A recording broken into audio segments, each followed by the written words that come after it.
Guys, Coach Miles here for my performance, and for this Whiteboard Wednesday, we're discussing conditioning more than just getting in shape. So first and foremost, what is conditioning? Energy system development, commonly referred to as conditioning, is an extremely important and often misunderstood part of the training process.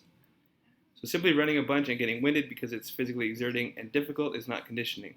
The classic example being football coaches having their athletes run 110 yards with minimal rest simply because it's difficult. So in reality, conditioning is developing the energy systems optimally that we'll need to dominate our sport. Although it may seem counterintuitive, a heavy 1 rep max is conditioning of the anaerobic alactic system. So you could argue that a powerlifter who can hit a personal record in competition is very well conditioned. More on this later. So we must always keep in mind maximal versus operational outputs. The problem is that energy system development is simply improving your ability to repeatedly produce efforts near your maximal output. If you're weak and slow to begin with, spending too much time on conditioning will simply provide your body with opportunities to practice repeatedly being weak and slow for long periods of time. This is why we must first improve our maximal output, as our conditioning levels will represent our operational output. This will never be higher than our maximal. Put simply, if we don't push the ceiling, we'll have no room to pull the floor. If all we ever do is conditioning, we have no base to stand on in the first place. We're asking athletes to be fast and explosive in a game when they've never done so in training. Energy systems. So we'll now look at a very brief outline of each energy system and then take a deep dive into how we'll train each one. So anaerobic alactic being the first system over here on the left. Fiber type primarily is type 2B. Duration is typically intense bouts lasting less than 15 seconds, and the primary substrate used is ATP and phosphocreatine. Now looking in the middle here at the anaerobic lactic system, primary fiber type is type 2X. Duration is bouts lasting from 15 seconds to 2 minutes, and the primary substrates are glycogen and lactate. And finally, over here on the right, we have our aerobic system, primary fiber type being type 1, duration lasting longer than 2 minutes, and the primary substrate used being oxygen. So there are some common misconceptions around conditioning that we'll kind of dive into here. Although there are 3 separate energy systems, people often become confused and think that we only use one system at a time, and it shuts off as we progress to the next. This is kind of how it used to be taught, but it's really not entirely accurate. For example, if I go for a run, people used to think that it would be my anaerobic alactic system for the first 10 seconds, and then the anaerobic lactic system until about 2 minutes, and then the aerobic system after 2 minutes. But in reality, we should think of it as more of a sliding scale or dimmer switches, and understand which energy system is predominantly contributing at each point of our bout of exercise.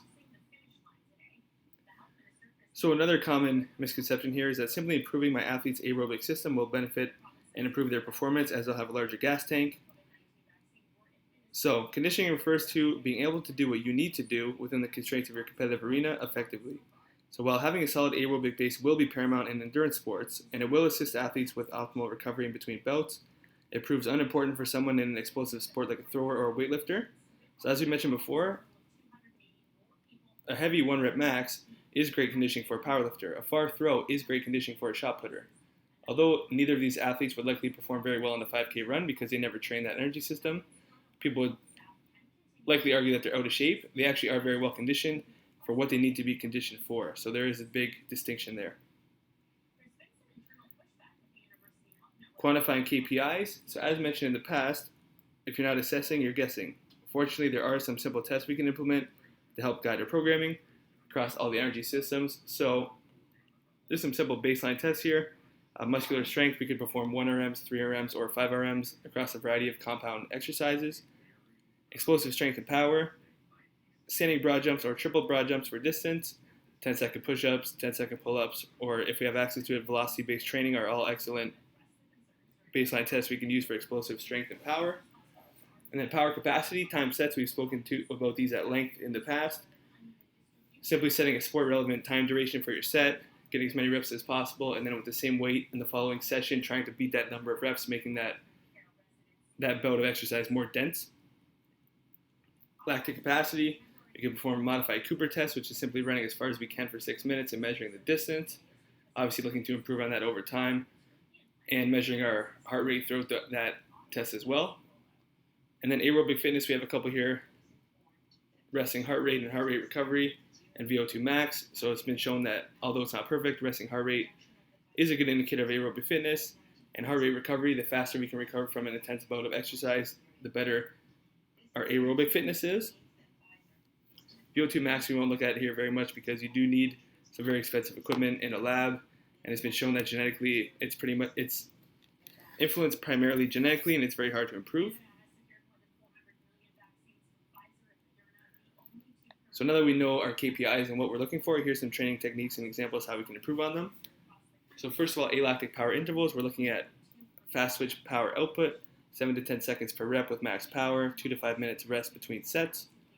Some examples here could be sprints, jumps, throws, or dynamic effort lifting.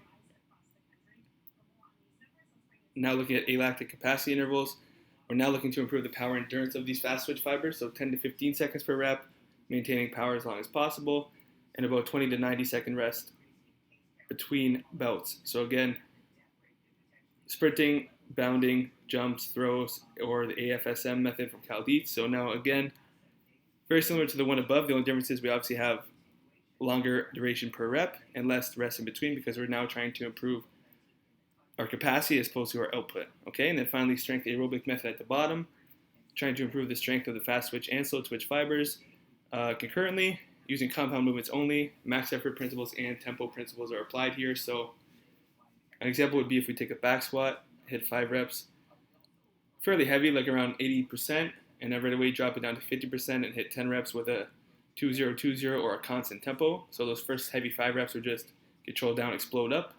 Then with the tempo method right after for the 10 reps with the lighter weight, it's about 2 down, 2 up, or constant pace in each direction. This is going to be a really potent training stimulus to both improve the strength of the fast twitch and slow twitch fibers together. Moving on to the anaerobic lactic system, we have lactic power intervals, looking to improve the max rate of lactic ATP production, fast switch power output, 20 to 40 seconds per rep, and 1 to 3 minute rest between sets.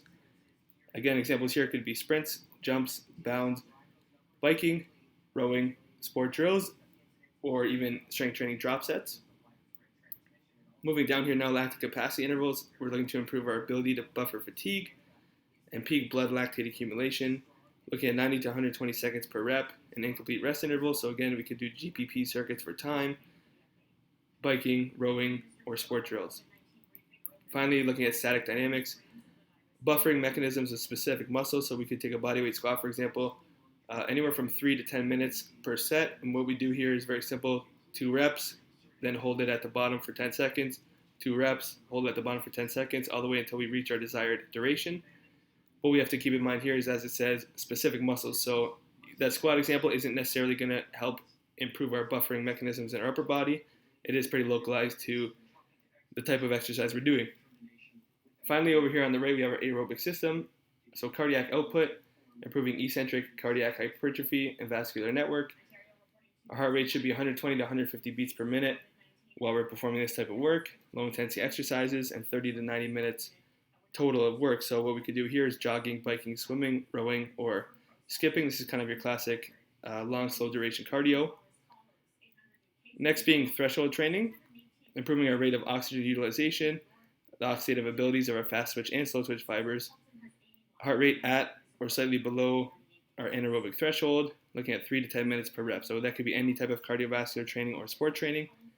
And then finally, our explosive repeats, we're looking to improve the oxidative abilities of fast twitch fibers, the rate of aerobic recovery, trying to increase our work and decrease our rest weekly. So we could do something here like explosive loaded squat jumps or explosive loaded presses. Either one of those will do. So that's it, guys, for today. Thanks so much for tuning in. As always, if you have any questions, you could hit us up on Facebook, Twitter, Instagram, or email us at info@irperformance.ca. Hopefully we're able to help break down a very complex topic into some more simple explanations today and kind of get you started on understanding conditioning. Till next time.